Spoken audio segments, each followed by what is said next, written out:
Good morning, and this is a beautiful thing to say. It is a brand new month. You're so excited about this, aren't you? It is Wednesday, the 1st of February. It is St. Brigid's Day. Oh boy, Bridget. I'm excited. And the start of spring.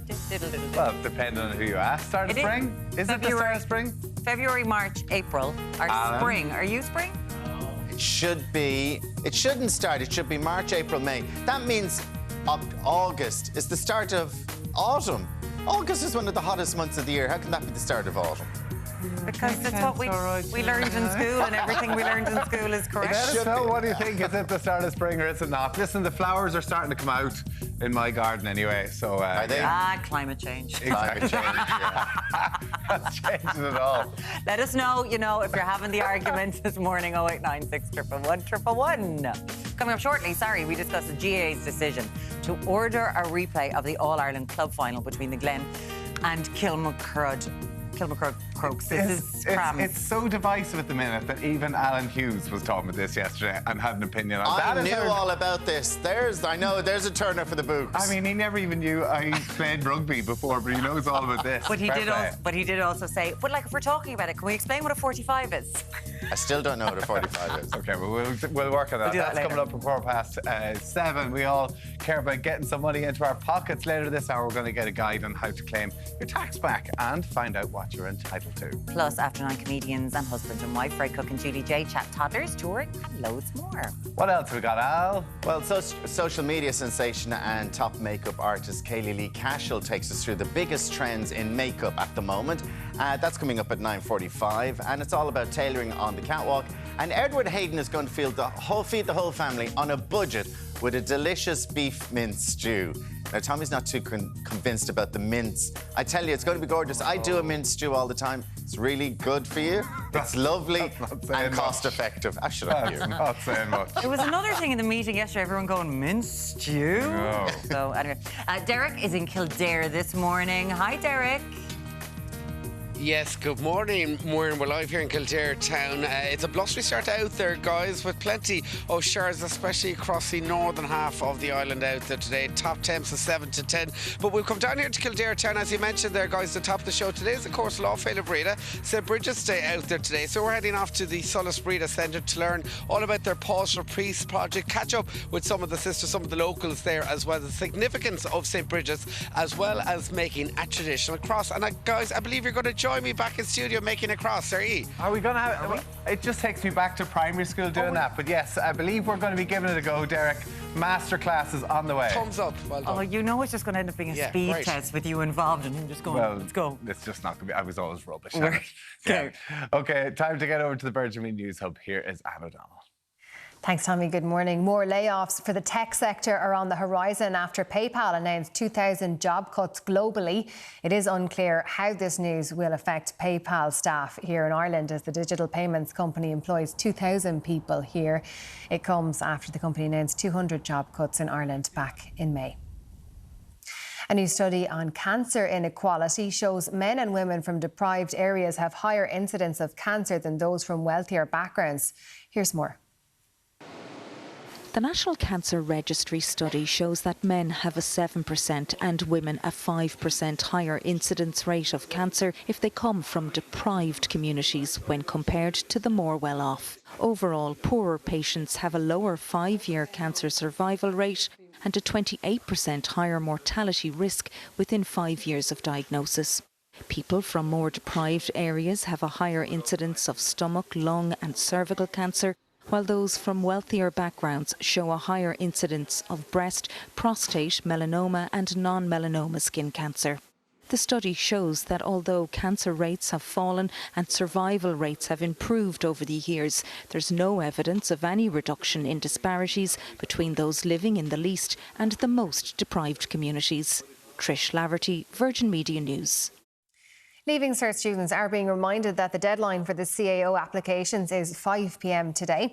Pupils who have not yet started the process of applying for undergraduate courses are being advised to carefully read the CAO handbook and to fill out the online form. Actor and producer Alec Baldwin has been formally charged in the fatal shooting on the set of the movie Rust. The charges against Baldwin and the set's armourer Hannah Gutierrez Reid include 2 counts of involuntary manslaughter. The DA is accusing them of failing to perform safety procedures. Baldwin has also been accused of not taking his firearm safety training seriously on set. Armourer Hannah Gutierrez says Baldwin spent only 30 minutes instead of the recommended hour on gun safety and was distracted on his cell phone for much of it. Certainly, it is a possibility that he could do time. Now, in my experience, do I believe that that's what will happen in actuality? I highly doubt it. I think that if they are approaching a situation where the prosecution team is really honing in and shooting for incarceration, I think you'll see some fast wheeling and dealing in that courthouse. And on the eve of trial, you'll hit a plea agreement. Marine scientists in New York are investigating the death of a humpback whale found on Lido Beach. This is the 8th whale that washed ashore on the beaches of New York and New Jersey in the past 2 months. Necropsy will take place today by the Atlantic Marine Conservation Society. The plan is really to try to dive into deeper and to actually do a necropsy and to try to determine what the cause of death of the whale is. But it's really important to know that we might not still know anything today. It's a very tedious process and it involves a lot of different organizations. And as we heard at the beginning of the programme, today marks St. Brigid's Day and the inauguration of the first Irish bank holiday named after a woman. The bank holiday of the patron saint of Kildare will take place next Monday, the 6th of February. Celebrations are underway in her native county, including the lighting up of the Hill of Allen. Cultural events are also happening across the country to acknowledge the critical role that women have played in Irish history, culture and society. For car insurance, van insurance or home insurance, call the Quote Devil. Unless, of course, you've got money to burn. Garmila Tommy Bjorn Shaw Kunta Kildare this morning to celebrate St. Brigid's Day, and we're in fact going to be making a St. Brigid's Day cross later on this morning with some of the crew, some of the sisters as well, out at the Solis Breda Centre. So that's all to come live from the Lillywhite County right across the morning. Anyway, let's take an opening look at weather together with Conan Doyle with us on cameras this morning, and it is a mainly dry and settled start for the first day of February. Now we are seeing showers through parts of Sligo and into Donegal, right across Ulster in fact, and parts of Laois through Mount Rath there and just west of Port Laois town, expecting showers there in the next 15 minutes or so. But elsewhere mainly settled, but still quite blustery with that westerly airflow in the driving seat. Now right across today, in fact, not a bad one in store. We're going to see some bright spells, quite limited in nature, the best through parts of the southwest, and elsewhere where those showers do form, they will merge to longer spells of rain for a time. So that combined with the wind will make it a bit of a washout in some places out there today, quite pacey as well in terms of those winds from the west, and top temps is 7 to 10, so quite similar to yesterday. Finally then tonight, those showers easing back, good deal of cloud cover mixed in as well, and as those winds slacken we will see a taster of hill and coastal fog feeding in, a little bit of mist and drizzle as well feeding its way into your Thursday morning, with valleys back to about 4 to 9 degrees. So that's how it's shaping up here in a dry and settled Kildare town at the moment. We'll be back again live at 7:35. For first-time drivers, young drivers, returning drivers, if you've had an open claim or have had too many penalty points.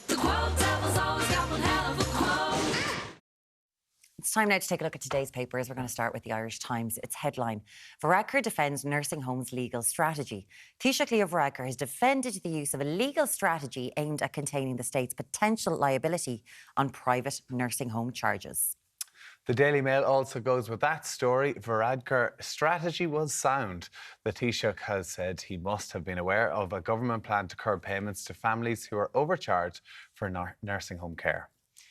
Gangster joins anti-migrant protests. That's the front page of the Examiner. Gangland criminal Wayne Bradley and a number of associates have joined anti-migrant protests in recent weeks as security sources warned the potential for violence has increased. The Irish Independent lead is NCT backlog leaves 375,000 vehicles on the road without cert.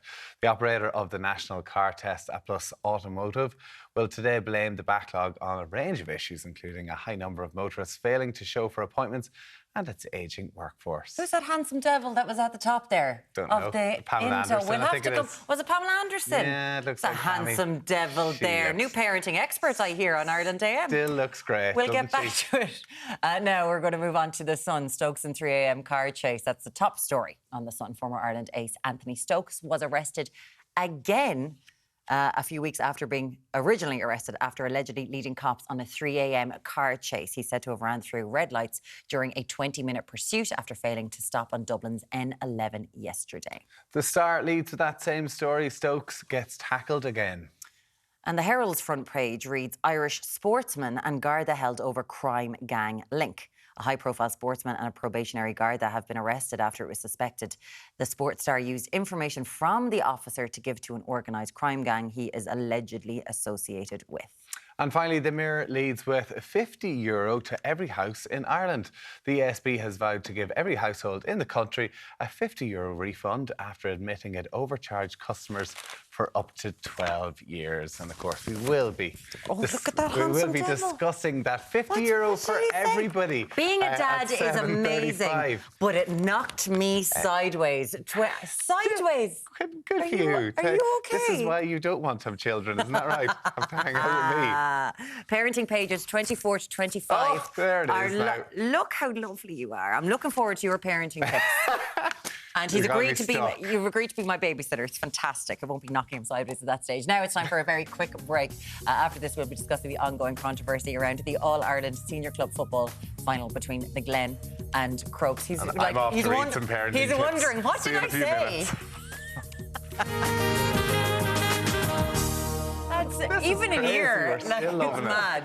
It's the sporting saga gripping the nation. Even Alan Hughes is into this. I mean, it's insane. was The GA bonkers. has now ordered a replay of the Ireland Club football final after the controversy over the 16th Kilmacud Croke man on the pitch in the goal mouth for the final minute. 30 seconds, was it even? Like, we could get him watching rugby if you can get the lads to stir up some stuff. Alan Hughes Alan, watching yeah. this. With this GAA gripe far from over, we're joined by former Dublin footballer Paddy Andrews and former Derry football Gerard O'Kane to discuss. Hello, good morning. It's lovely to have you here. And during that whole break, we're sitting here going, but hold on, and this and this and this and this.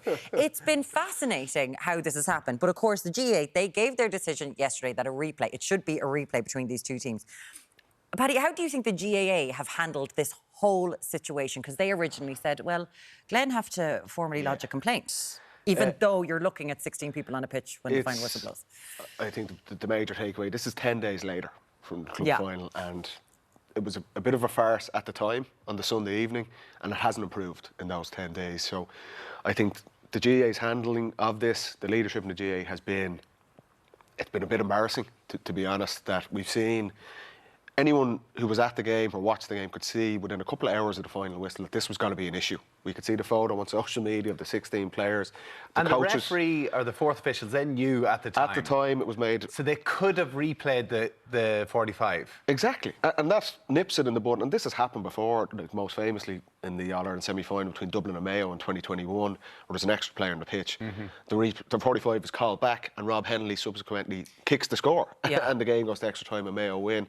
That's the most, I suppose, the appropriate way to nip it in the bud there and then. But it wasn't. And then the reaction was in front page of national newspapers. Here we are on national television 10 days later talking about this. The only statement the GAA made in the first 3 days of this was to say, we actually aren't going to do anything here unless the aggrieved club, Glen, appeal. I.e., we really hope you don't, and this will just blow over. I mean, so it's been embarrassing from the GAA standpoint. And to put this on Glen is an unfair position from them, Gerard. Yeah, well, Glen would be quite close to me, and I would know a fair few of them. And whenever they get the word through on Monday afternoon to say, I think they asked for clarification on the Monday morning, sort of unofficially. But once they get official clarification back to say, if you want this dealt with, you have to lodge an appeal. It was difficult on them because you're looking at a committee made up of 10 local volunteers, local businessmen, local businesswomen, just to help out around the town. And that 24, 48 hours after the game for them, trying to get their heads together, they would have to speak to the players, speak to the management. There's so many people involved in it. And a decision like that could have been quite decisive in the community as well, because not everyone agrees with it. So Glen might never get back to All Ireland again. Exactly. It was a It's huge occasion decision for them. Because I remember afterwards the manager saying, listen, we just have to accept it. But of course... But he's not from Glen. No. And I completely... He's just a coach. He could be coaching Kilmacud Crokes next year, No, probably not. I completely understand that and how important this is community. And GAA is meant to be all about community, and it was huge for Glen to get there.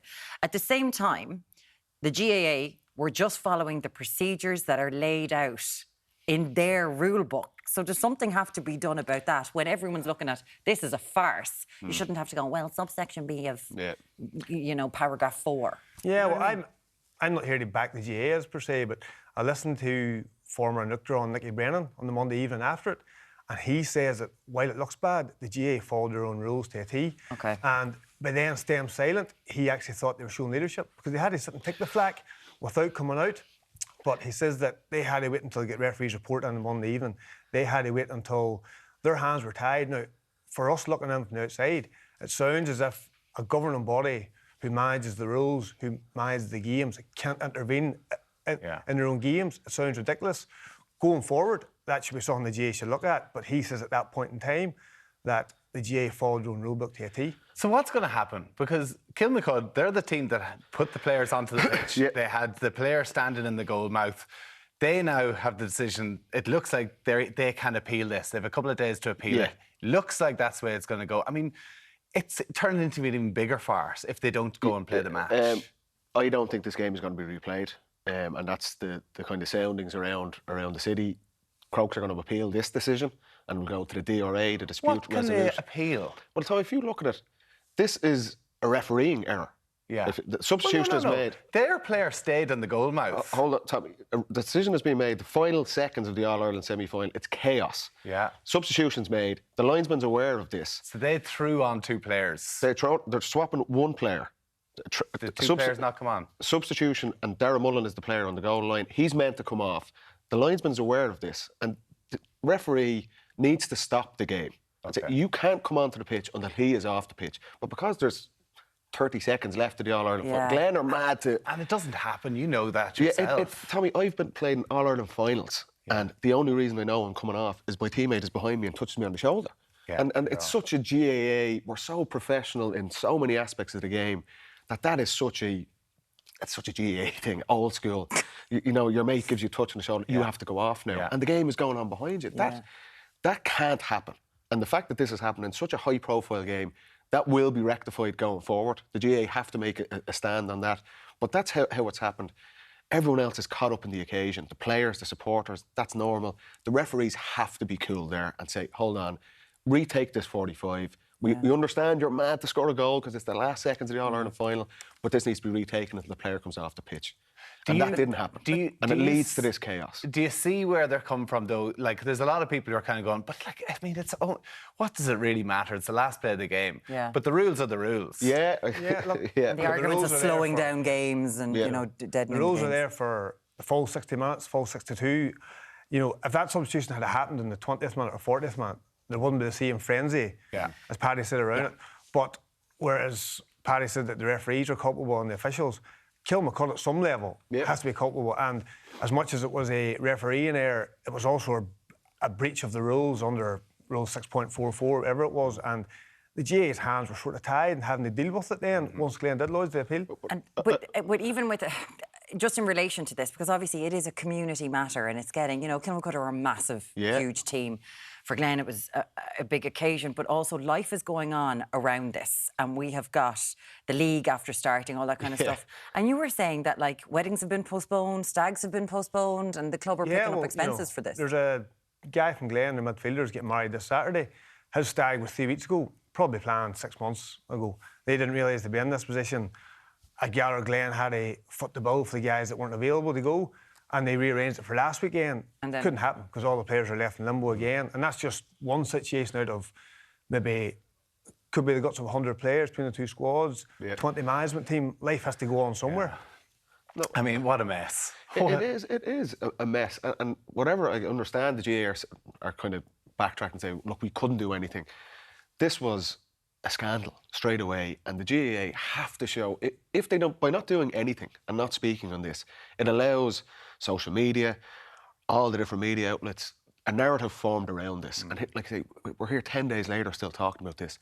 putting their head in the sand and not making any decision, even if it was on the Monday morning to say the result stands or we're going to replay the game, decisive action, and there wasn't any of that, and it left a gap that we've seen. It's just fuel to the fire. And there's also been the chat about, well, you know, it's a Dublin team, they're obviously going to get it.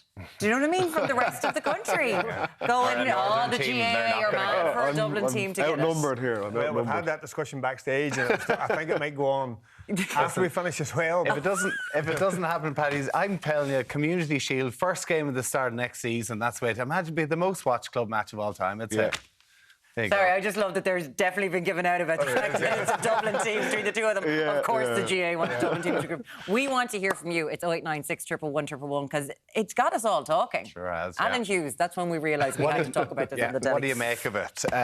Listen, Paddy Andrews and Gerard O'Kane, thank you so much for coming and discussing with us this morning. Still to come, we're going to have help saving money, basically claiming some tax back. Plus, more money talk in our newspaper roundup as hairdressers argue planned VAT rate rises will hike up the cost of a haircut. As if they aren't already expensive enough. We'll have more on that next. Welcome back. Lots of money talk in the papers today from the ESB giving every home 50 quid to haircut hikes. Well, at least I might cover a haircut. Sorted. There we go. Do you think 50 quid will get you a haircut? Not a hope. Get me a couple, get our guest a couple as well. Starting first with the government's nursing home headache, political reporter with the Irish Times, Jack Horgan-Jones. We'll come back to that. Sorry, Jack. I need something to brighten me up with these newspapers at the minute, honestly. Right, honestly, let's talk about your newspaper, Leo the Irish Times. This nursing home, he's trying to defend it. Politically, like, what's the situation here? Well, like this is a story that obviously broke over the weekend in the Mail on Sunday with the disclosure of this legal strategy that the state had concocted to defend itself from the mounting number of claims from people who had a medical card but were forced effectively in the plaintiff's views to seek nursing home protection, nursing home residencies in the private sector. So this happened in 1990. Public nursing homes were full.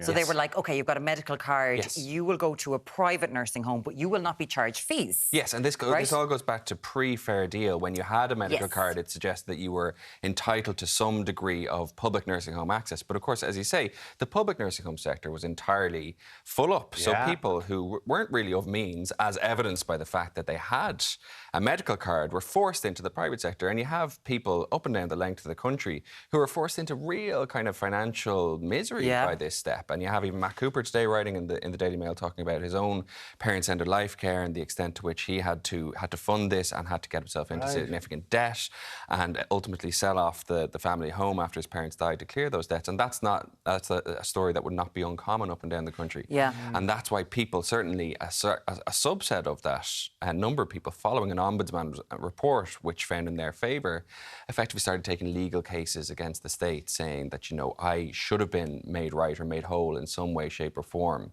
because I was a medical card recipient, but I was not given a public bed. I was forced as a private sector. So from the government's point of view then, when Leo Varadkar's come out to say, I think he said yesterday, I knew nothing about it. But then he's saying that he must have been briefed on it, but I just don't remember it. This is one of the extraordinary things about yesterday, that because this had become such controversy over the weekend, all of a sudden it was kind of snowballing into who knew what and when and which ministers. And then the Taoiseach comes out yesterday and says, I probably did know about it. And if I was asked, I would sign off on it because it's a good strategy. And so the government has now gone a full 360. Rather than being on the defensive, it's actually kind of doing the offence is the best form of defence on this. And they're saying there's nothing wrong with it, actually. What did he know about? Did he know that people were being overcharged and they hadn't been reimbursed, or being charged and they hadn't been reimbursed? Or did he know there was a legal strategy that the government were pursuing in order to limit their liability from being sued by people? It's the latter.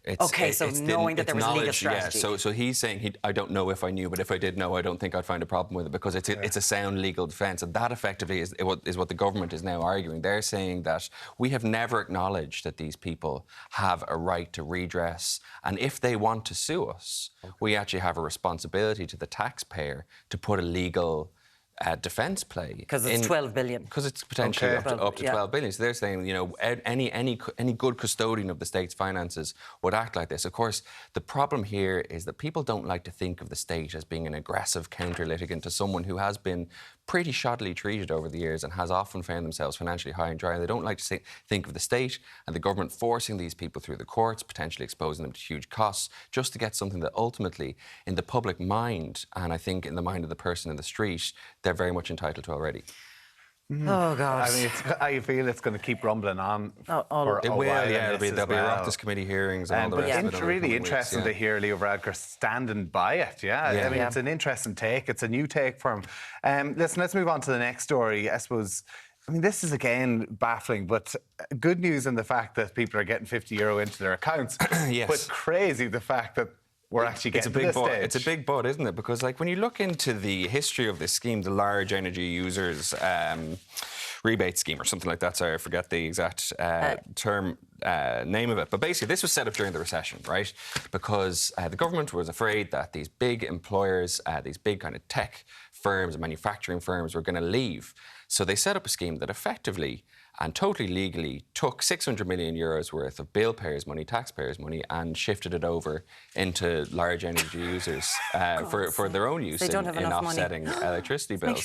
And it speaks to exactly that, this timidity, this scaredness that existed back in 2010, 2011. But it shows you that someone from a tech company can go lobby the government to go, we might leave if you don't give us a subsidy. And not only that, it was only last year that the Department of Enterprise, again under then Taoiseach Leo Varadkar, was arguing for the retention of the scheme. Now, what it has emerged what in else the last... do they get? I mean, because they still want to make sure that the tech companies stay in the country as well. All that plus the taxes, Why don't they have to pay for what they... But it emerges that on top of that 600 million that is seen to be kosher, there was another 100 million that was improperly charged by the ESB networks and overseen by the Commissioner for the Regulation of Utilities on customers. So it looks like that 100 million will come back to us in some way, shape or form, probably through the form of another rebate.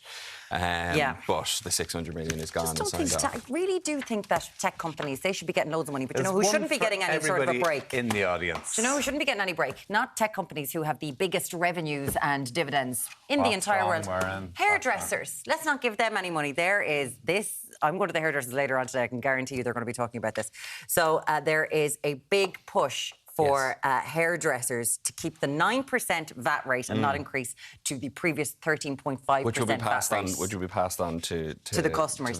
This has been going on since pre-pandemic. A cost that I'm sheltered from, thankfully. This is the height of the pandemic. You know, we in the bald community were sheltered.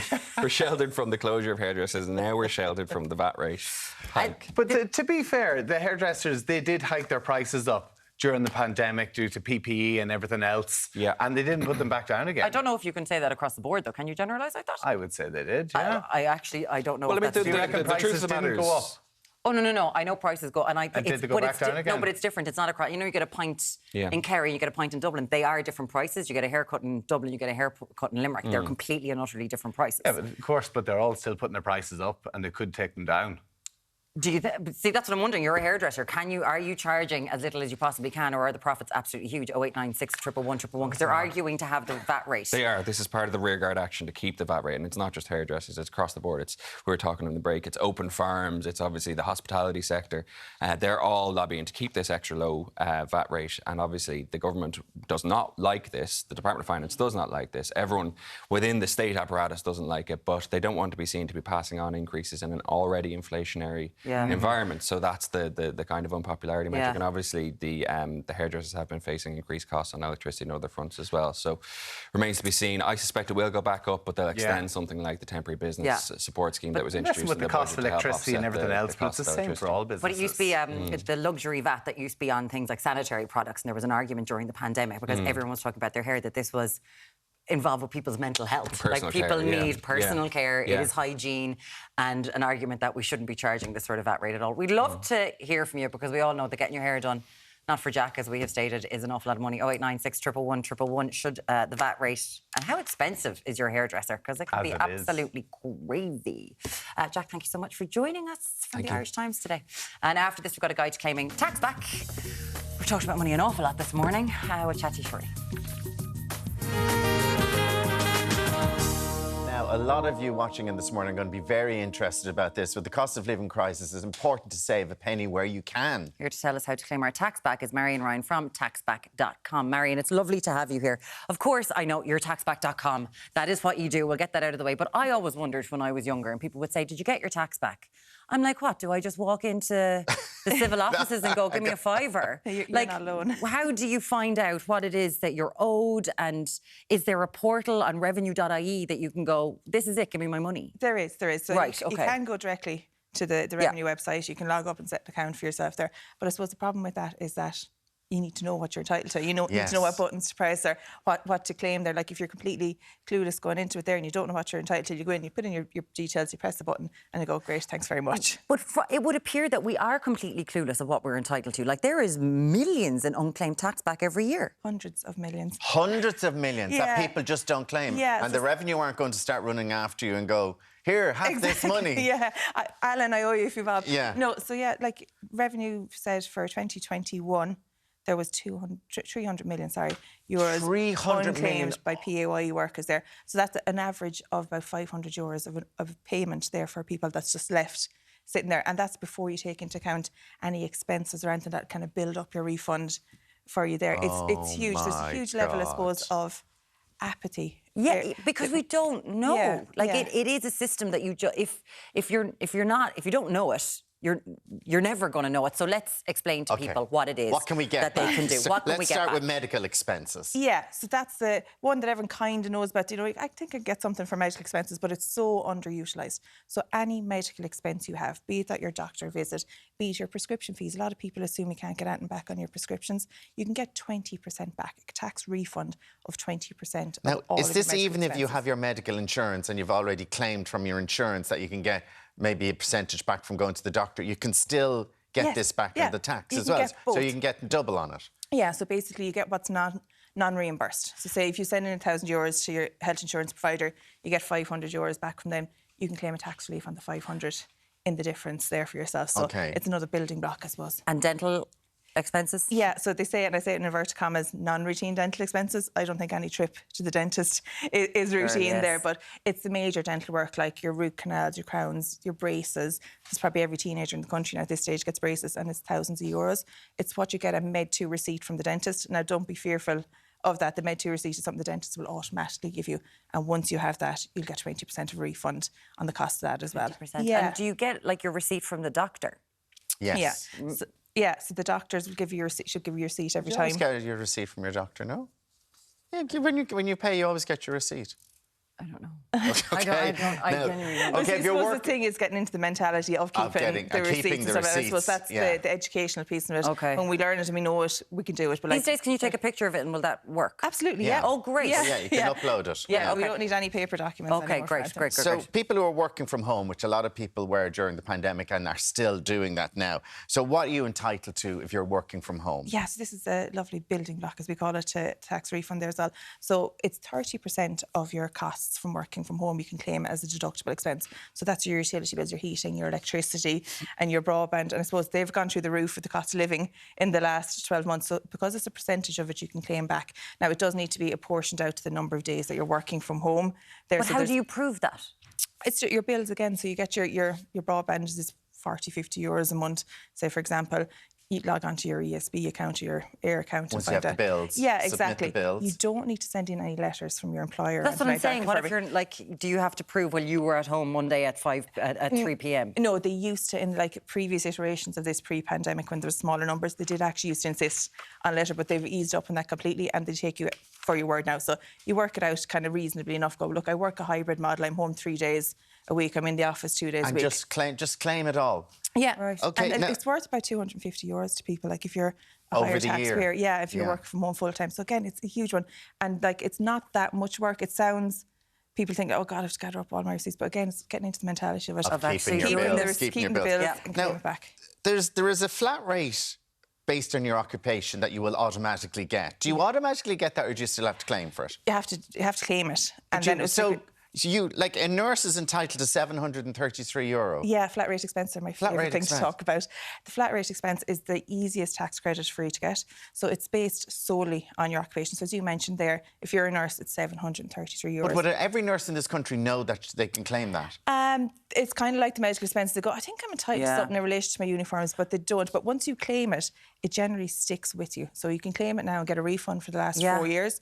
And then next year, when you get your tax credit certificate, it's going to be sitting there for you and you pay less tax in the future. Amazing. Retail staff, €121 is what you're due back. There's so many other things, major life events. But can we talk about the rent tax credit really quickly? Yes. So this is €500 that everyone's meant to be able to get if you are a renter. Yeah, there's over 400,000 renters in Ireland there, so it's a huge amount, and it's €500 into your pocket.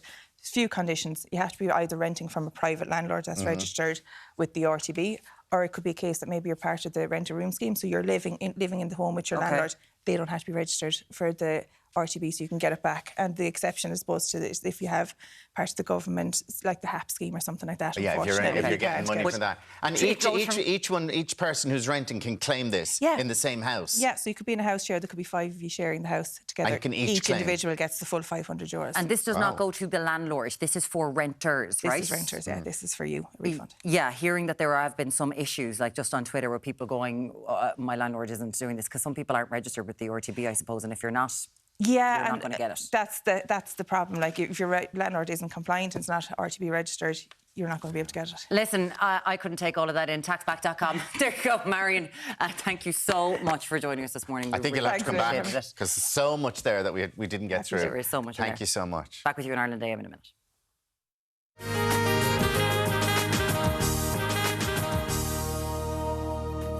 Good morning, you're very welcome back to the midweek show. Yes, on the way, bestselling author and podcast host Caroline Foran is going to be talking anxiety, self-help and her concerns with manifestation. There you have it. There we go. Looking forward to that. Comedy couple Fred Cooke and Julie J are going to be lifting our spirits after 9. Plus, social media makeup powerhouse Kaylee Cashel is going to be showing us how to achieve on-trend beauty looks at home. She's doing under makeup. Wow, look at that. What a turnaround. That's how it happens. Just click your fingers. You just put your head down and back up again, that's it. Do you wonder why it takes so long in the morning? Who needs a hairdresser? What are you worried about? Alan, what else is on the way? Go. I'm telling you, I do that every morning and I look like this. There we go. And it's Lorna, you do it. Go on, you have the hair. It's like she looks like she's not moving anything. My hair on. Absolutely not. Tailoring fashion this morning. Yes, so lots of soft shade tailoring this morning. We're looking at all of those gorgeous pastels. Obviously, Gary's rocking that pastel blue, got pastel pinks, greens, and we're bringing in some really, really, really nice spring prints as well. And of course, as always, we're keeping super budget friendly. Okay, super budget friendly, like that. Now, I'm getting lightheaded after doing that. I was listening to Lorna there and I was literally going like this. I mean, that's what happens here every morning as well. Yeah. Just really shake the head. Oh, bless him. We're going to mind him now. Deric, though, he is getting a lesson today on the origins of St. Bridget. Yes, and welcome down here to Sullivsbreda, the home county here in Kildare of the patron saint herself, St. Bridget. We've got a cross-weaving workshop coming your way, guys, in and around 8:45. We're going to be learning about the Pause for Peace movement as well. So you've got about 45 minutes to practice. Here's what we made earlier. How are your skills, guys? Are you up for it? Love it. I'm ready to rock, Deric. It should have come up as a made one. Yeah. That's what happens on social media. Deric, we're all sorted, but I could do with the masterclass. I was rubbish at this back in the day. Thank you very much. Looking forward to that. I just love that you're getting flashbacks going on. Terrible. Back in the bad days. Yeah. Time now to take a look at today's papers. We'll start with the Irish Times. Its headline, Varadkar defends nursing homes legal strategy. Taoiseach Leo Varadkar has defended the use of a legal strategy aimed at containing the state's potential liability on private nursing home charges. The Daily Mail also goes with that same story. Varadkar strategy was sound. Gangster joins anti-migrant protests. That's the front page of The Examiner. Gangland criminal Wayne Bradley and a number of associates have joined anti-migrant protests in recent weeks as security sources warned the potential for violence has increased. The Irish Independent lead is NCT backlog leaves 375,000 vehicles on the road without cert. Plus Automotive, who runs the NCT, will today blame the backlog on a range of issues, including motorists failing to show up for appointments and its ageing workforce. Stokes and 3 a.m. car chase. That's the top story on The Sun. Former Ireland ace Anthony Stokes was arrested again. He was arrested first time 3 weeks ago after he allegedly led cops on a 3 a.m. car chase. He's said to have run through red lights during a 20-minute pursuit after failing to stop on Dublin's N11 yesterday.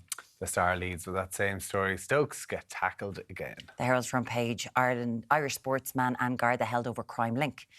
A high-profile sportsman and a probationary Garda have been arrested after it was suspected the sports star used information from the officer to give an organised crime gang he is allegedly associated with. And finally, the Mayor leads with €50 to every house in Ireland. The ESB has vowed to give every household in the country a €50 refund after admitted to overcharging customers for up to 12 years. And on that, Lorraine said €50 just per household is a disgrace after 12 years overcharging. And the ESB reporting massive profits every year. People should be compensated for this error, and €50 is absolutely not enough.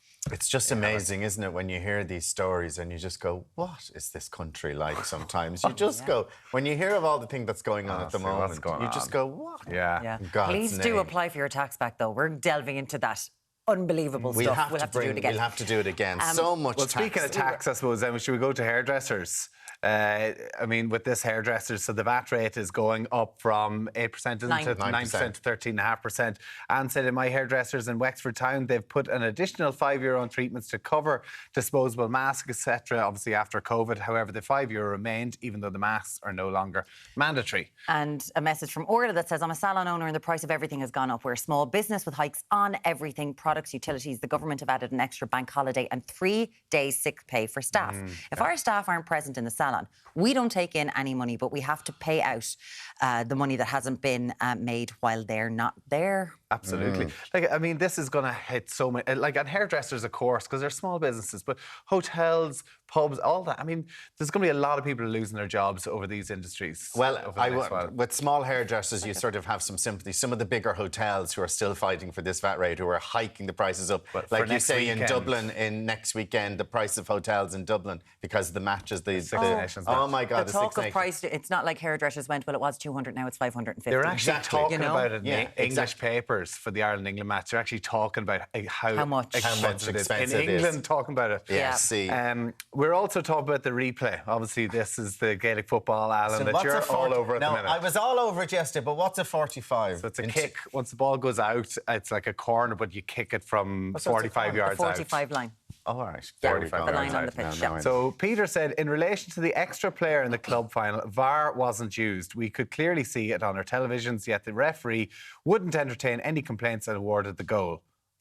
I'm not too sure. And can we just talk about, but he's just saying, you know, why didn't they use VAR? But Orla, I love this. Isn't this the problem with all sports? Whether it's clubs, national or international teams or individuals, the governing bodies are useless when it comes to consequences concerning the breaking and then the enforcement of rules. And Paddy Andrews was here, as was Gerard, saying it's embarrassing. But then Gerard kind of said what the GAA did. They stuck to the guidelines and they kept quiet. Even with all the mud being thrown to them, they had to kind of wait. And the due process was for Glen to lodge a complaint. But it was the GAA's fault on the day that it was allowed to happen. Personally, I don't agree with it. The referee could have had a 45 again, replayed it. Yeah. They didn't, and what a mess, 10 days later. We'd love to hear from you whether it is about hairdressers, the GAA, or indeed, is today the first day of spring? No. We'll be chatting about it in a little while. Evelyn Cusack will back me up on this later on. Brigid just gave us a bank holiday. Give her spring as well. 089 spring, Six Nations is about to start.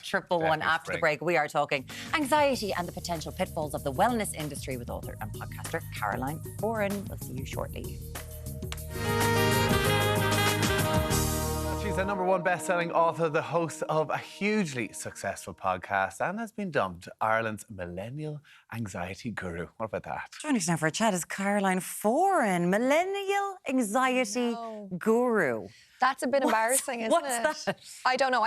I've no claim over that myself. I think it was just a tagline used on an interview once. But I do talk about anxiety an awful lot, so maybe that's to do with it. Because this is something that you experience that has turned into your job. Yeah.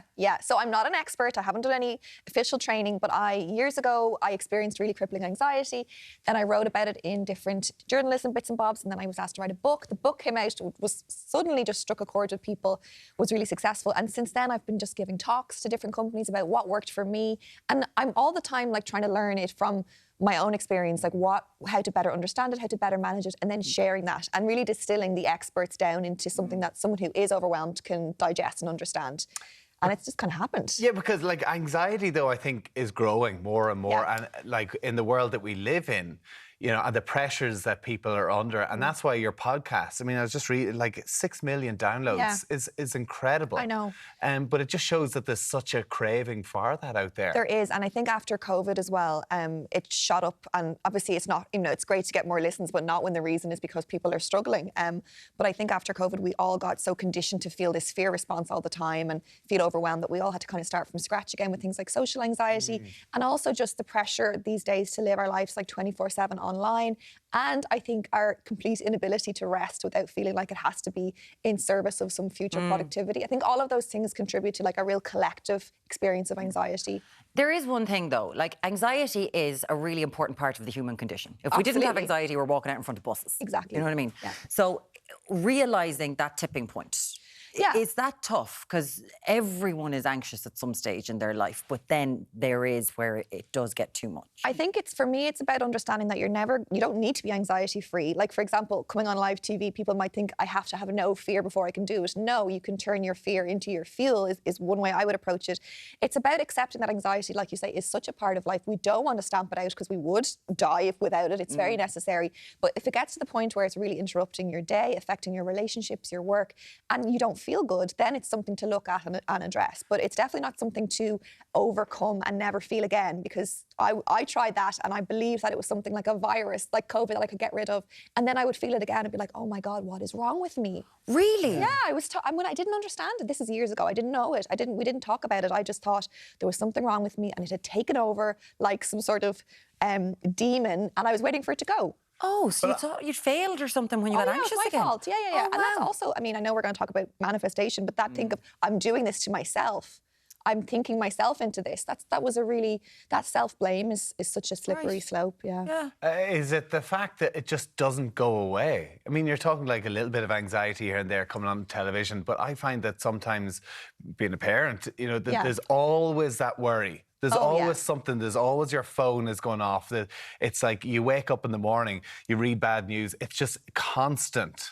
I think we've probably all gotten used to living with this base level of anxiety that's always there, that we kind of almost need to get through our day. We'd feel weird not to have it.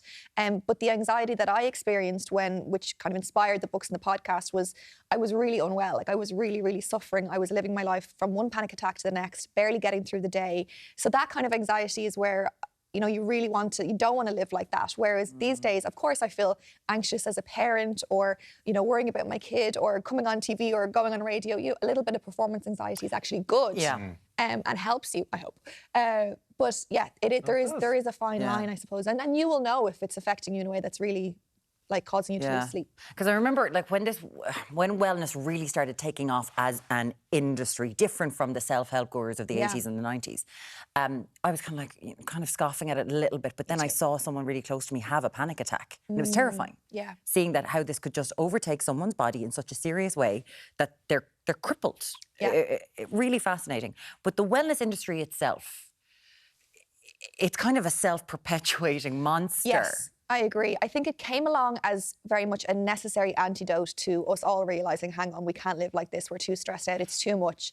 And along the way, I think it became something that was very commercialized, and I remember myself consuming so much of this content, and I was reading these websites every day, and it was like 10 things you're probably doing wrong in your relationship, 20 things that you need to look out for with this, and it was convincing me of problems that I didn't necessarily have or even need to be made aware of. And what was part of the antidote became part of the problem, because then it was a measure of, well, how well are you? What are you doing every day to tick off your wellness? What does wellness look like to you? Is it Instagrammable? And all this kind of stuff.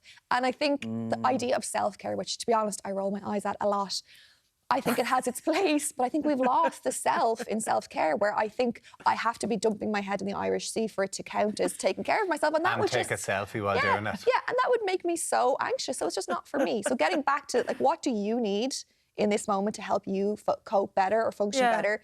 But I think, I think the wellness industry, you kind of have to be a little bit wary of it, because it is a big commercial drive as well. What about manifestation? You're a bit of a cynic of this. Now, I'm just a cynic about so many things, Because now there's different levels of manifestation, obviously. But I think the power of positive thinking is a good thing, no? Yes, it is. To an extent. It's in some respects, I think it's harmless. I think, first of all, if there's obviously it's a big trend, and I think it's after COVID when people needed something like hope to kind of latch on to think that we could just think our way into something better.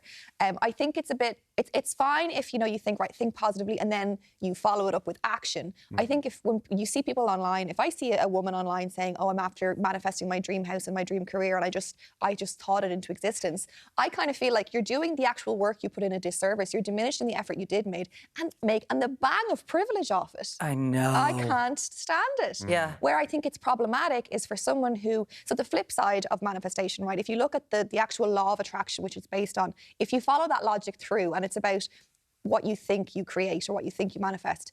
In the book, The Secret, many years ago, she was saying things about people who are in unfortunate circumstances have brought that energy onto themselves.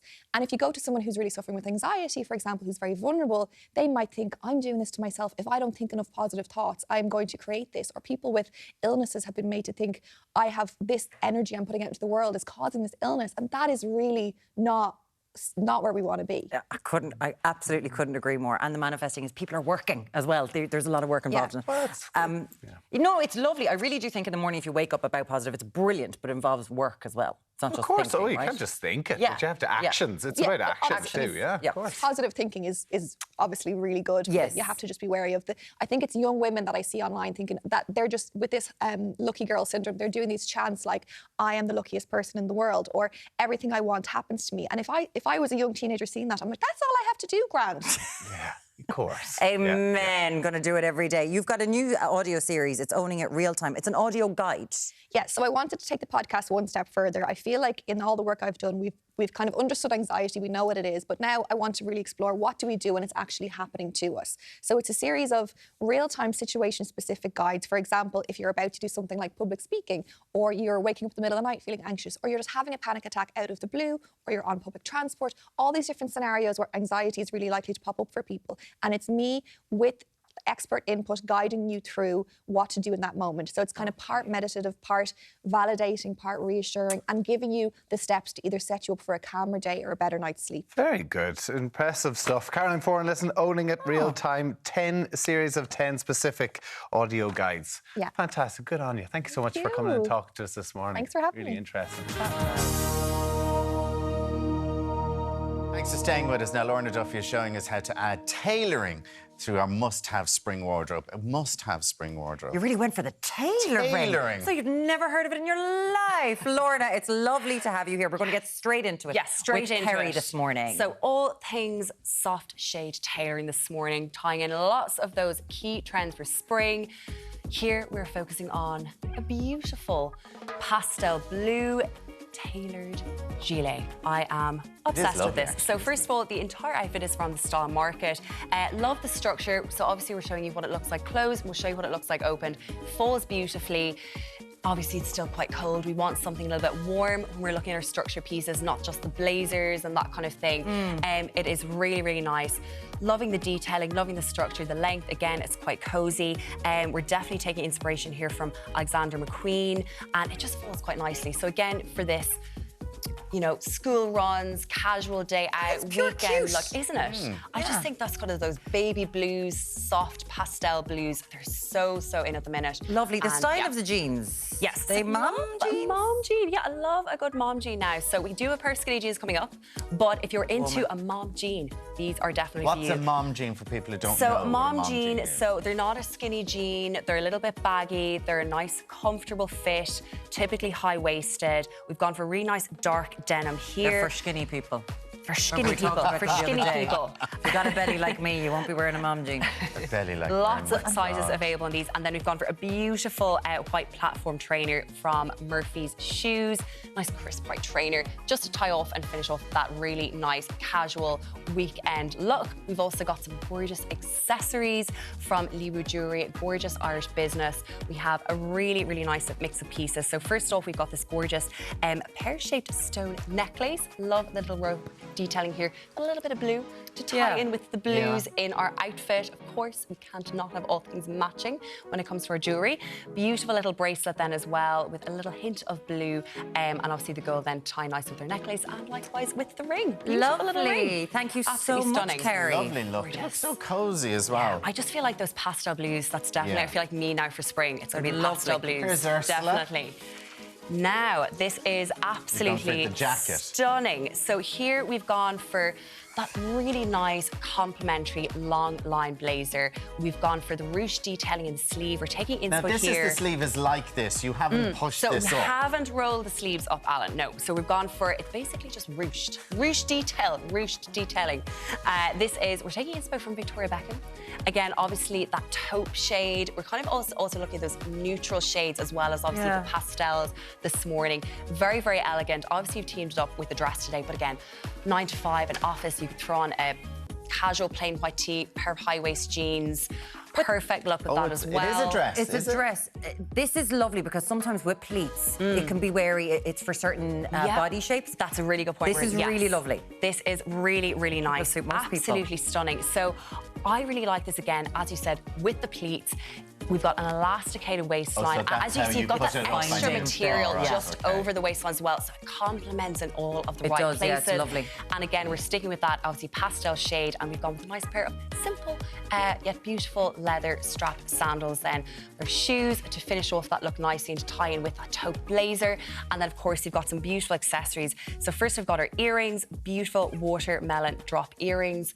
Very elegant. I think they just finish off that dress nicely because obviously you're going for a slightly more smart, casual look. Maybe a confirmation coming up or something like that. And then we've got a beautiful... I know, it's that time of year again. I know. And then we've got a gorgeous watermelon cord chain necklace, and then we've gone for a little layering with our neck or rings as well. So beautiful look. Really like the sparkle in that. Yeah, a bit of sparkle. Just nice for a little special occasion in the next few weeks or months. Would be really nice. Very nice, Audrey. This is beautiful. Nice absolutely love this. Gilet, I should say. Yeah, so sort of a blazer style gilet, will we say? We've gone What's the thing with your gilets this morning? So we're loving gilets. So we had the felt, cozier, longer, sort of casual style gilet. Now we've gone for the slightly dressier, more blazer style. So loving the colour here. We've gone for a really nice sage. We're taking inspo from Zimmermann. Again, all about those pastel shades. Love the detailing. It falls quite nicely. Again, there's lots of ways you can dress it up, dress it down. We've gone quite casual here with this really nice high neck white top. Love high neck, nice crisp top. You can do no wrong. And we've obviously had our mom jeans. We're going for a pair of skinny jeans. I personally love a skinny jean. I'm not a mom jean person. Skinny jean, I know people are like, oh, but the skinny jean's been around forever. It is always here to stay. It's here to stay. Beautiful. I'm actually obsessed with these. I feel like these are my favorite shoes this morning. Beautiful pair of ivory loafers. Lots of sizes available. And they just, I feel like it's a casual look, but they make it look a little bit more dressy. Beautiful it really Gucci finishes vibe. It all. Yeah. That's exactly It's a lovely look. Very much going for a Gucci vibe there. And the accessories? Beautiful accessories. So we've gone for a gorgeous pair of Celtic Sparrow earrings. We're swapping the gold up for a bit of sterling silver because why not? Mixing it up a little bit. Nice pair of drop earrings. And then, of course, a lovely matching necklace then as well. Really nice adjustable back. perfect. Literally go with everything. And then finally, to finish off, a little bracelet to match. Lovely, Audrey. It's great beautiful. look. Thank you so much for that one. I feel like that's sage. You don't really see sage a lot. I feel like it's that really colour nice. is definitely going to see a lot more of it. Though. It's nice, isn't it? Yeah. Beautiful, really nice. Now we are going for a Prada. We're taking a spin from Prada here. So we have gone for different style. Here we have a beautiful blazer from Friday's Edit. Love that soft pink. Those sort of candy floss pinks are very much in for spring. Different style. We've obviously had our long line blazer. Now we're going for a slightly shorter style. We've had the ruche sleeve. Now we're going for just a typical sleeve with a blazer. Again, we've gone with a nice light knit ribbed vest underneath there. It's sleeveless, absolutely beautiful. And then the skirt. So another big trend, obviously, we're looking at those really nice, subtle but bold prints for spring as well. So beautiful pleats. Obviously, you've got a hint of pink there to tie nicely with our blazer. It's elasticated. It's perfect for a casual everyday look. Again, pop on a casual white tee, maybe denim jacket, pair of white trainers. You're good to go. And then obviously we've just gone for a slightly dressier look. Absolutely beautiful. Nice little pair of strap black sandals. We've gone for suede. For here, absolutely beautiful. Lots of sizes available as well. And then with our accessories, we've gone for a beautiful, simple yet beautiful little well, just earrings, I was going to say. Very simple, really nice. But just the detailing there is quite nice. So a bit of a statement because obviously not much print going on the top part of the outfit. So really, really nice pair of statement earrings. We're going to that chunky ring. It's class. And I actually really like it. Yeah, I really love cool. a statement ring. I have to say, love a statement ring. So absolutely beautiful mother of pearl statement ring. And then we've gone for a nice simple chain bracelet to finish off our look. And just the yellow in the dress. I think the gold jewellery really finishes it off as well. So yeah, some lovely looks there this morning. Beautiful. Thank you so much for that. Thank you so much. Thank you, Lorna. Matching nails as well. Well done, Kerry. It's gorgeous. Now, after the break, Deric gets a refresher course in making a St. Brigid's cross, and we're all going to give it a go too. He's practicing over there. You know that. Is he? No, he's not. I haven't seen a few minutes. You forgot it was up next. That's why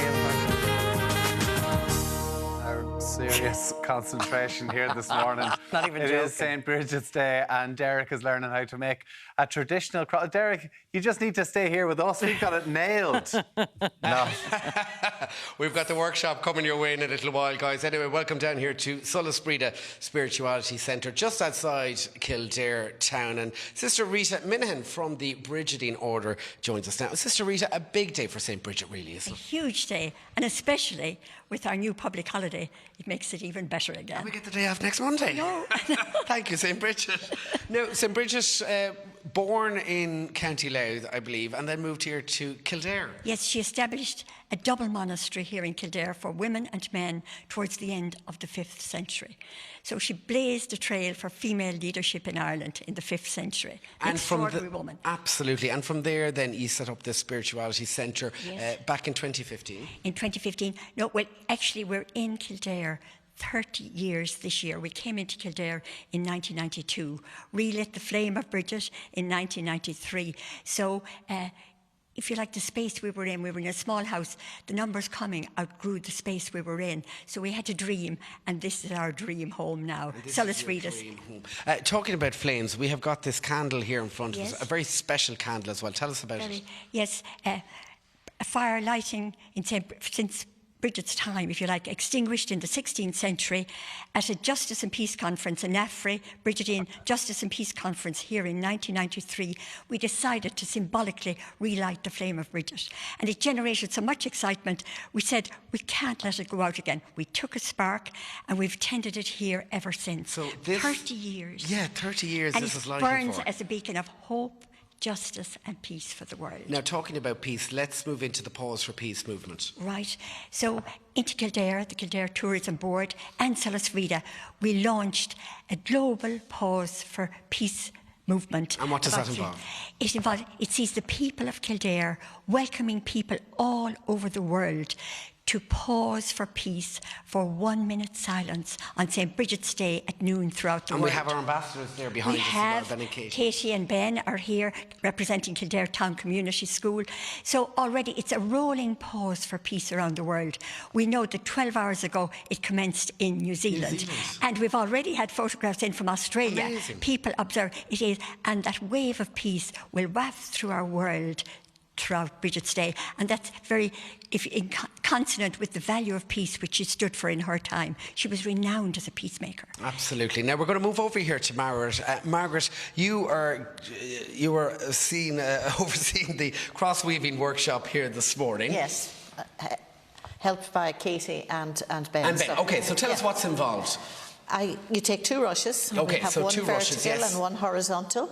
And I'm going to take this one and put it behind the vertical one. Okay. And then I will fold it down in half. Now, you have to keep your hand in the centre. You must keep your thumb in the centre. Your thumb in the centre. Because the foundation, you must lay a good foundation. Now, I know Alan, Wern and Tommy are giving this a go back in studio. How are you getting on there, guys? I saw them last year. I hope they do well this year.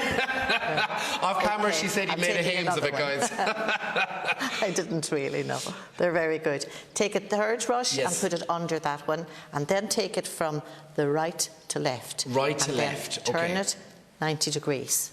And okay, so we turn. So that is the key. So keep it in the centre and turn it, rotate it 90 degrees. Every time you add a rush, you turn it to 90 degrees. Okay. So off you go. Yeah, keep going with it. And I will do the same thing and turn it Jeshel. And that means sunwise, which our ancestors were close to. I'll take another one and do the same thing. Okay, so here's one that you made earlier I made as that well. one earlier. Guys, how are you getting on there back at base? Are you learning how to do this? This is very good. So there's one. So we're nearly finished on this. Yeah, we're nearly finished on this one. It's fantastic. And we've got so many patterns as well, Margaret. Yeah, we have different crosses. You see, long ago the people would make crosses and they would be very creative and very artistic. Okay. So there were loads of different types of crosses. We're making the one that people know. This one was used by RTE when they started in the 1960s, and then that one there is a beautiful cross. It looks like a Celtic cross. It looks like a boat, but it's from County Roscommon. That one came from. And then we have the 3-armed cross, which is this one here. And beautiful. This one is really nicely done. Yeah, okay, well, thank you so much, Margaret, for joining us here this morning. Sister Rita, you as well. Solacefrida.ie is where you'll find them online. Guys, I hope you're getting on well with your crosses back at base. But for now, back to Dublin. We're loving it, Derry. Yeah, Twiggy over there on the far side has really nailed it. It's like yours is very good. Yours is very good, Tommy. Stop it. Get out of here. Time for a short break. We'll see you in a couple of minutes.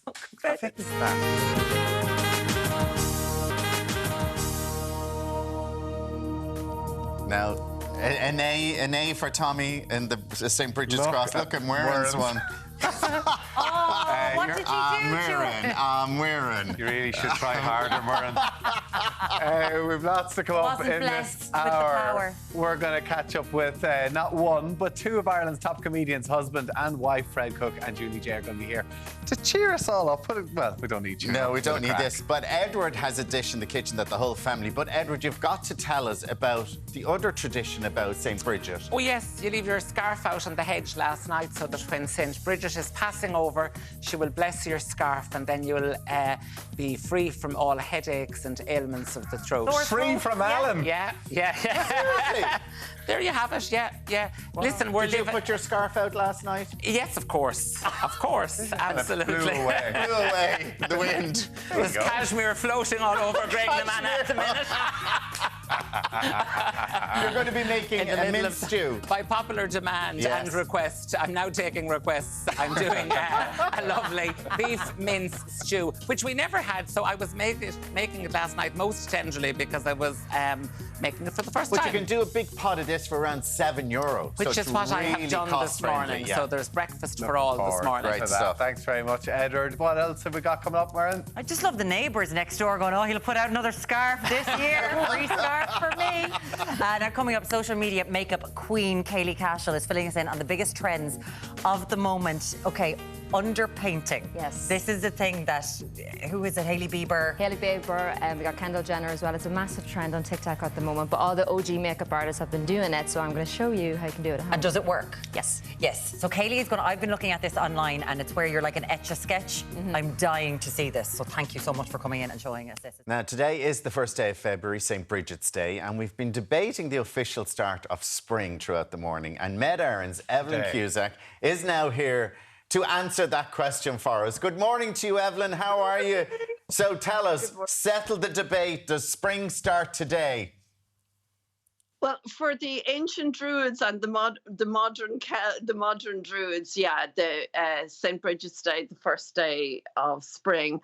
But I'm afraid for Met Éireann and the World Meteorological Organization and us scientists, we define the first day of spring, the spring season, as March, April and May. And that's based purely on average temperatures, because that brings summer as being June, July and August, which are in fact the hottest months of the year. So February can be an extremely cold month with snow and ice. I'm not predicting that now for February, but, you know, quite often spring itself, real spring, which is, you know, the budding and the grass growing and all that, can start in early January. And then suddenly you can get a cold blast of Arctic northerlies during February or even March. So it's really just a definition. As Shakespeare said, a rose by any other name is just as sweet. So listen, Tommy or Marian there, if you're following the ancient Celtic tradition, you know, go for today's the first day of spring.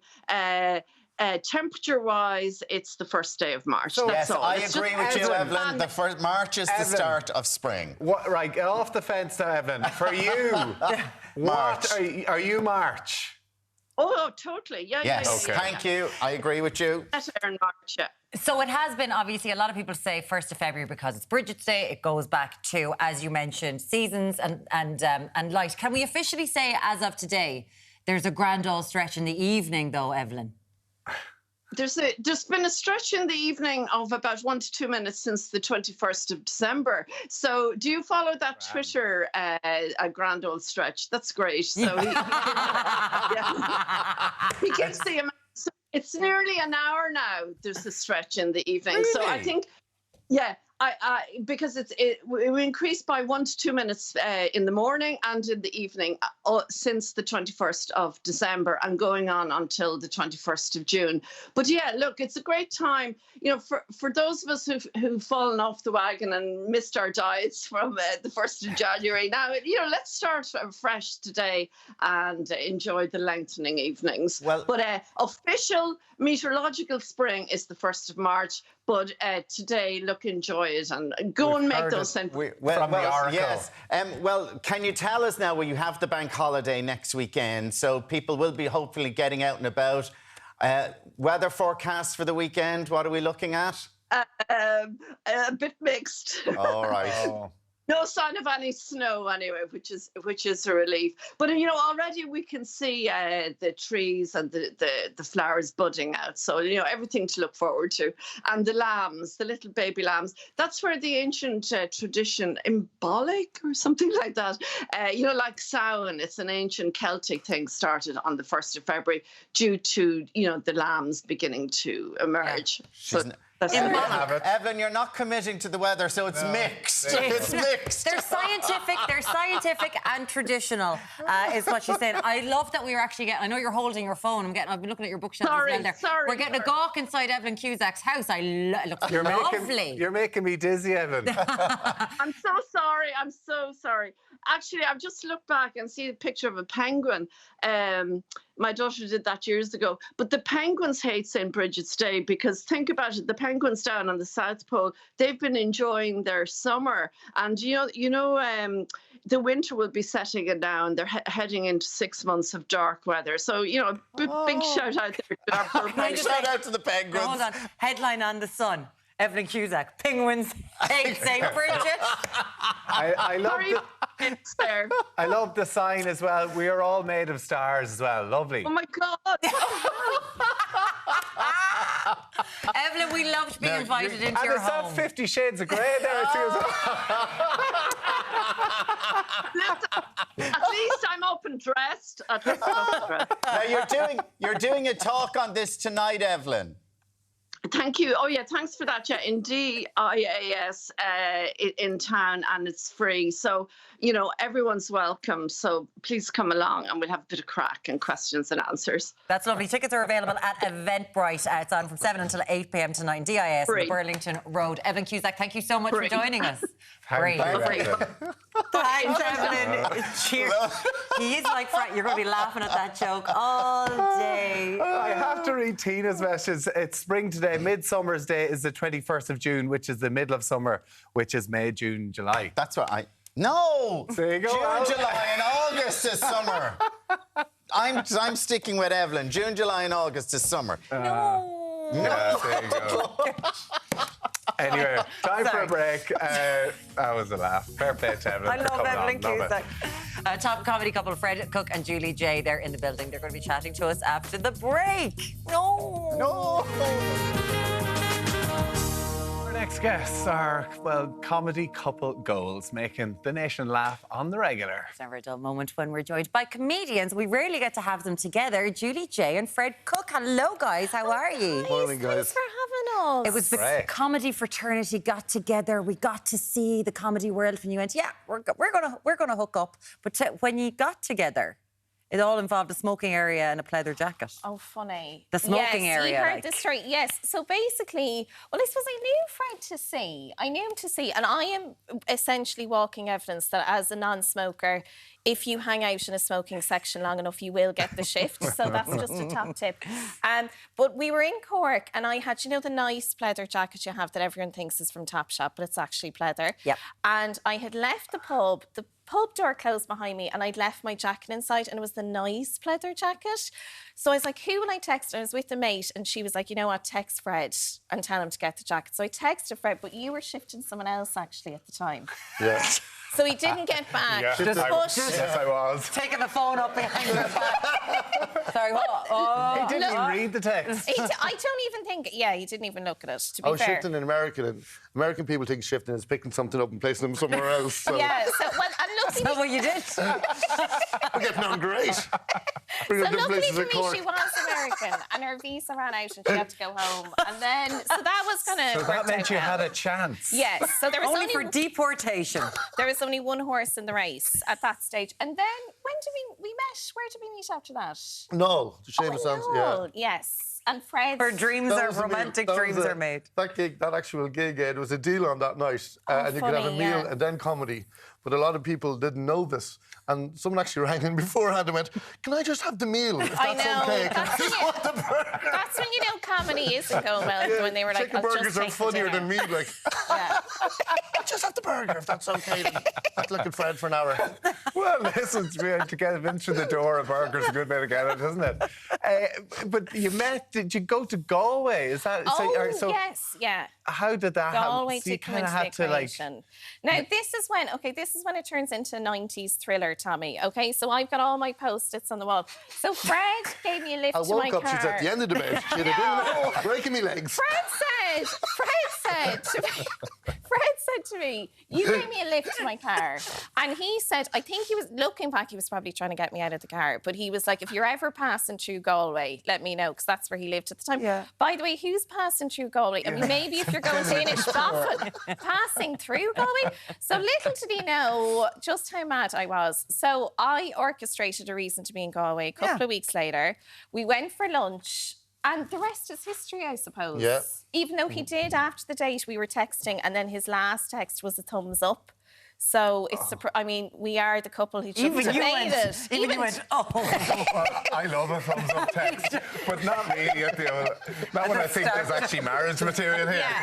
So you did effort. Okay, then. And this is from 2 thumbs up. This is from a man who brought his wife a Hoover for Christmas. No, so he's even judging the stuff. I did indeed, and still going strong.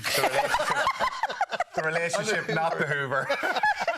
After got lobbed at me. Oh, funny. You have a son. What age is Ted? Is he? Ted's 2.5. 2, yeah, 2.5. Is there serious pressure on him to follow it, like to be the funniest kid in the creche? I don't think so. We wouldn't know anyway, so I don't like, as far as...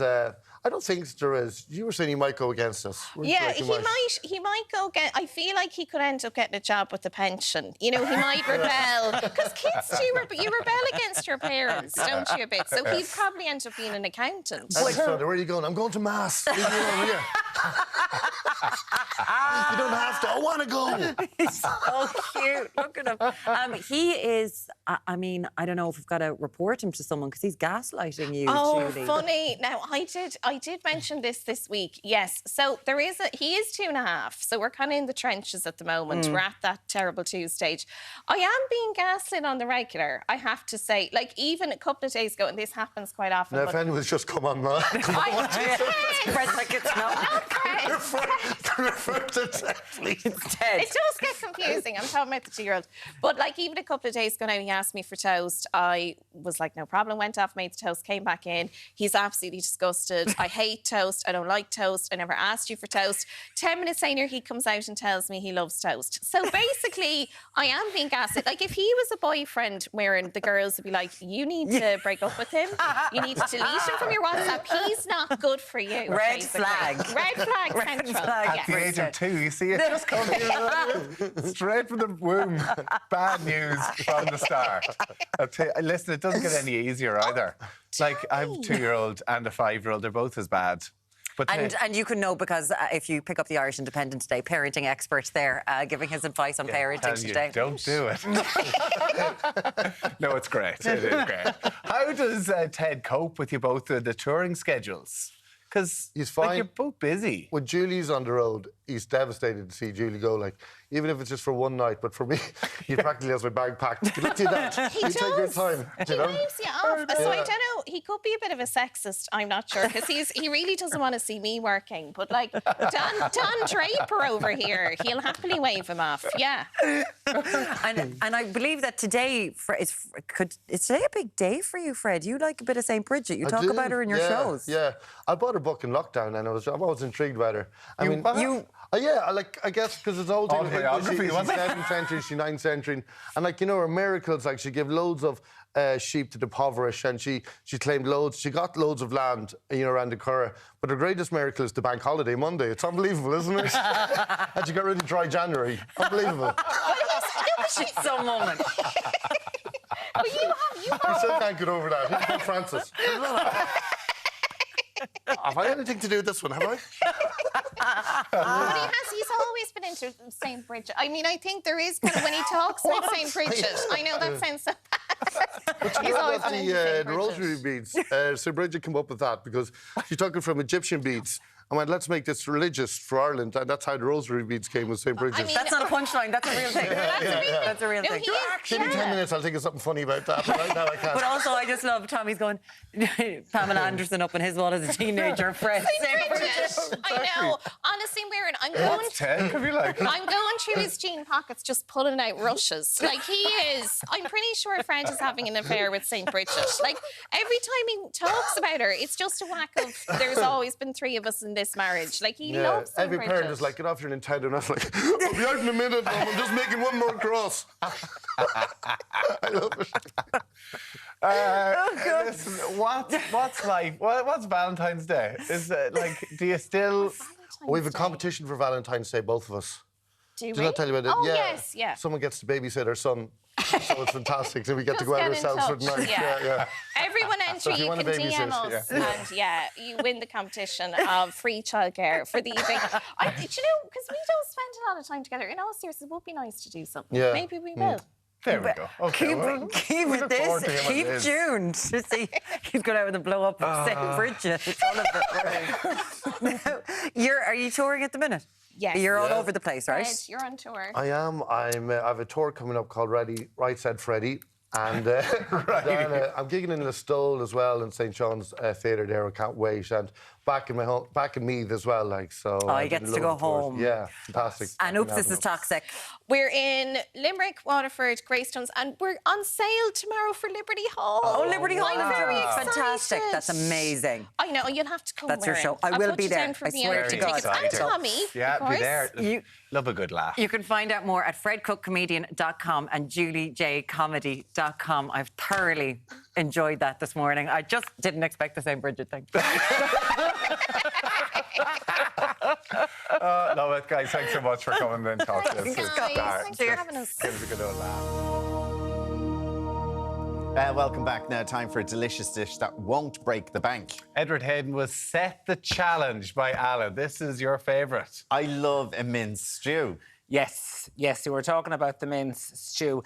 And again, I'm beginning to think, I wonder, is there regional differences? Because, you know, we would never have had a mince stew. So what I've done is kind of, from listening to you, I've done my version of the mince stew.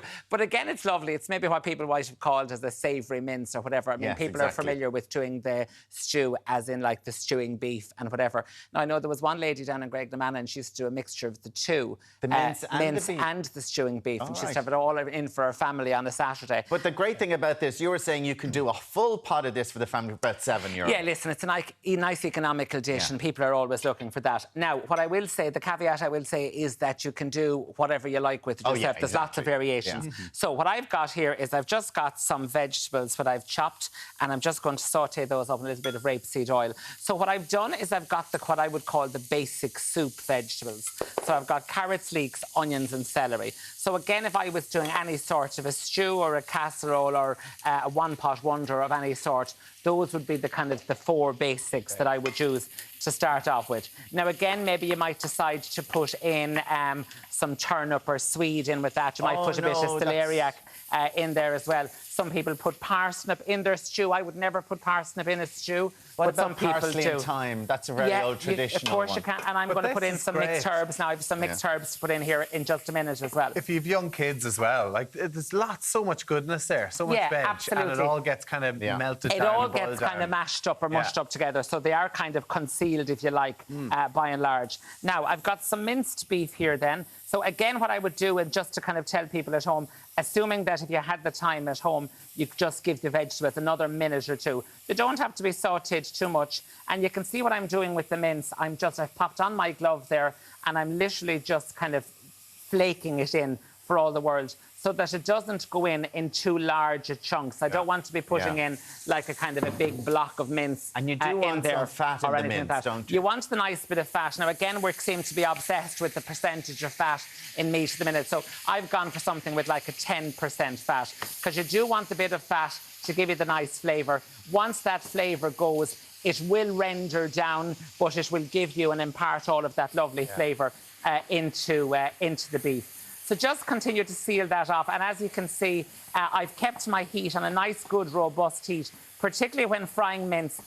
Whilst we are doing a stew, I don't want it to be braising out in a kind of like its own liquor at the minute. So I want it on a good high heat, and you can see that I am giving it a nice little move around with the vegetables throughout. You were talking, Alan, about the herbs. I'm using some dried herbs, and I always think dried herbs are great in something that you've got a prolonged cooking, OK? So if I was using, you see I've got some lovely fresh parsley, but I'd put into my vegetables or the potatoes, and all the kind of the soft herbs, so things like parsley, coriander, basil, chives, all go in at the end, whereas the thyme, the rosemary, the sage all go in at the start. So what was that you put in there? Sorry. Now, I've put in the dried mixed herbs. It's just a little packet of dried mixed herbs. Mixed herbs. Yeah, there's mixed herbs. So there's oregano in there, there's thyme, there's rosemary, there's marjoram. Now, you can see this is starting to brown off. Just for the purposes of television, I'm going to proceed. And what I'm going to do is I'm going to put in some flour in there. So a little bit of flour. Again, you might decide to put in some tomato puree if you had it. Do you know what I put in? What would you put in? Oxtail soup. Yes, of course. And that was the traditional thing. People were mixing the oxtail soup powder with water and pouring it in to the liquid to thicken your soup as well. Did you not know to put oxtail soup in this? This is Alan's favourite. I mean, did he not send you the recipe? I'd be bet off the television for telling them how to use all these convenience products. When does the potato go into it? Yeah. Now, funny that you mentioned that, Tommy. In there, we're going to put in some... I have a little drop of white or red wine in there as well, just to give it that optional extra treat. I've said in the recipe that that's optional. And then the final thing I'm going to put in is I'm going to put in some of my stock. Now, again, I'll reiterate that I would have browned up my meat, even though it's browning up nicely. I'm going to put in some stock in there as well at this stage. And then I'll let that cook down for about half an hour. Again, obviously, because you're not using the stewing beef, you don't need to cook it for as long. That will be a little bit browner. Or I've said to you in the recipe, if people wanted to use a little bit of gravy browning, they could use like literally about a quarter of a teaspoon just to drop and it does to it, give you that browns colour. it up. It's a little browning. gravy browning. Now, again, think of putting in things like Worcestershire sauce in there and other bits and pieces as well. What I'm serving with that is just some mashed potatoes, which I mashed last evening. I've put in an egg with them and I've baked them in the oven. So they're like a lovely kind of a Duchess potato. Egg with them? Yeah, the egg. So that's kind of like a Duchess potato. And I'm going to pop that in. So they're a nice, crispy little mash. And you can see the resultant mixture here of my lovely beef stew that I was learning to make this week in Graiguenamanagh. And again, juicy, of course, isn't it? it's lovely and juicy. That's what you want. You want that lovely juice there as well. Now, again, of course, you could decide to pass that over to Tommy. So it's cottage pie. Deconstructed. Deconstructed. Well, you see, the way Why I didn't would... you just This say is all beef. that? See, I don't Without make it the that way. spuds on top. I put the potatoes into the pot as well, with the oxtail soup and as stuff. opposed to just on top of it. Yeah, yeah. So, This is beef mince stew, Graiguenamanagh style. yeah, basically. posh. Posh. Apparently. Oh, Edward, yeah. But it is lovely. I mean, dress it up whatever way you like. The composite elements of it are really lovely. Have it with the lovely mashed potato, creamy mash. Or as I said, I just love the mash. This is great for leftover mash, you know, with the egg yolk in it. It's fabulous. Delicious. Thank you. And as you said, about €7 for a full pot for the family. Perfect. Thank you so much. Over to Muireann, what's coming up next? I know, I was like, OK, Fu, come on, we need to get to the makeup, the important stuff. Up next, I get to grips with the biggest beauty trends with makeup guru, Kaylee Cashel. You're going to really get something out of this. We'll talk to you in a second. From underpainting to bleached brows, navigating the latest makeup trends is a tricky business. Luckily, top makeup artist Kaylee Cashel is here to break it all down. Kaylee, thank you so much, because I need your help. Underpainting. Yes. I'm seeing this everywhere. What is it? It's basically, so we've been doing our makeup in layers this whole time, whereas this way it's kind of more so doing it all in one layer, so it's not as cakey on the skin. So foundation, and then we're putting on contour, then we're putting on blush, Yes. whereas you do this all at the same time. Basically, yeah, so instead of, like I said, having loads of layers on your skin and it being heavy, this is one layer that kind of blends seamlessly in together. So how do you do it? It all looks a bit... Hi, Holly. Holly's here. Thank you, Holly. A beautiful model. It all looks a bit crazy right now, but basically what you want to do is start with the end stuff that you would usually do. So start with your contour or your bronzer first, and your blush and your concealer. Put them in all the places that you usually would. And these are cream products. That's the main thing, yes. Cream products, 100%. They just blend way more beautifully onto the skin. They don't sit on top as much. They just look more skin-like. And how do you find your contour shade? Because there are so many shades. I think contouring is more so about, like, say, like what kind of tone you like as well, whether you prefer a cooler tone or a more warm. Is there such a thing as going too dark or too light? Oh, absolutely, yeah. But the great thing about cream products is because you're kind of blending them in with your foundation like this, that you kind of, it's a little bit more forgiving, right? Okay. Yeah, so okay, I gotcha. Yeah. Okay. So what I've done here is just applied the bronzer on top of the forehead and then underneath the cheekbone. I went for my blusher on top as well. Now, the key thing with underpainting is you actually want to blend out the products first before you apply the foundation. So we've no foundation on here. It's literally just bronzer, blusher, a little bit of concealer. And what we're going to do now, I know... Are you using the same product for the blusher and the... No. Oh, yeah, sorry, yes, it's the same kind of Sculpt Stick. This is it here, so it's a cream product. So there's a bronze version and a blush version. And then use the same brush? Yes. Oh, that's very important, using the same brush, because you're using, see, you use the same brush, all the same products are in it, so it means that everything blends together more seamlessly. Really? Yeah, because there's a little bit of leftover of each product. And what about the concealer? Yeah. Lads. One brush for everything. I'm sorry, but when you get to when you're the upper age of the millennial, we're like, sorry, this is not how we were taught to do it. So you use one thing for that, and then you got to go in with your foundation? Yeah, absolutely. So, like, you're actually using a lot less foundation now. So normally we would cover the whole face, but because we have our bronzer, our blusher, our concealer all done, we're just going in with foundation on the areas that we feel like might need a little bit extra. Or if you feel like maybe you added too much bronzer or blusher, you can blend over top. Same brush again? Same brush. This is fascinating. I love this so much. And Absolutely. Holly, we love you. But as Kaylee said a minute ago, you are a fetus, which is a beautiful thing. Enjoy it while you can. For older skin, yes, It works. Absolutely. I would say for more mature skin, cream products are literally the most perfect thing that you can use. Because again, it doesn't sit on top of the skin and emphasize any fine lines. Cream products melt into the skin and they give a more dewy, kind of youth-like finish. And this has gotten through to, like, it's proper, like, it's Hailey Bieber. Mary Phillips is a celebrity makeup artist who does this on Hailey Bieber and Kendall Jenner, and they started showing it at makeup tutorials. That's it. Yeah, see, this has been a makeup trend that's been going around years and years. Like, all the big celebrity makeup artists have been using it. So you would have been using it? Yeah, I wouldn't do it on myself. I love lots of makeup, so I do. But for a more natural finish and kind of quick and easy, 100%. Really? You prefer a more... All right, okay. Oh, no, I'm a cake face. You're a cake face? Makeup. Yes, I love lots of makeup. So if people still decide to be cake faces... Oh yeah, you're fine. Yeah, absolutely. I'm on board with that. But you can see even now I've just applied the foundation, and do you just see how like flawless? We're going to move into here now. We're going to see if we can get a close up here. Yeah. Oh, look! So usually, like I said, you would apply the products on top and they kind of look like they're sitting. But this way, because we've went in with the products first and then very gently buffed the foundation on top, it gives a more seamless blend. I absolutely love this. When it comes to eyebrows, eyebrow trends, the lamination is out. This is where it was all stuck up our heads. Yes, yeah. Thin brows, are they coming back? They are. Now, okay, I'm just saying, we did it in the 90s. Yes. And then we ruined our eyebrows and then it took us years to grow them back. Why is this happening?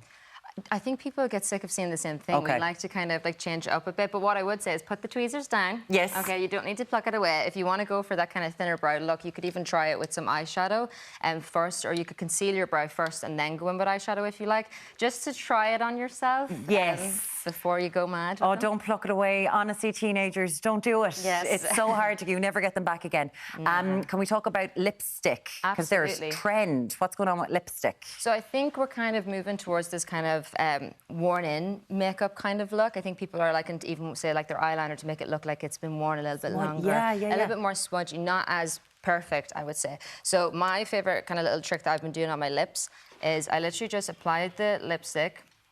This is for a more softer look now. You don't have to go in with a lip liner. Just apply it directly to the lips, like so. Yeah. Holly, I'll just get you to smack them together, please. And then I would use my finger for easiness, but because we're being hygienic, I'm just going to get in with a little brush. And what I do is just very gently buff the edges. So it kind of gives this very soft, just been kissed kind of look. It's beautiful. And if you want your lips to look more plumper, just very gently blend it up over your lip line very slightly. That kind of fumato effect, and it's just outside the line sort of a thing. Exactly. So it kind of, like I said, gives a more plumper look, but it's not as harsh. I love it. Like, Kaylee, you do all of these online. People can find you're doing so many makeup trends online. Where are they finding you? Kaylee MUA. At Kaylee MUA. At Kaylee MUA. Yes. And, of course, the fabulous products. And cream products are good for all skins, young and old. Absolutely. Everybody. Oh, God, I'd love to do it for half an hour, but we can't. Lads, can you get your blush on? Or here we go. What do they do? I'm getting it done. Sorry, I'm getting it done. All getting it done, yeah. Are they my makeup brushes? Coming up on tomorrow's show from supporting Katie... Actually, do. All right. Have a great day. We have a great show. See you tomorrow. Yeah, they're a bit there, yeah.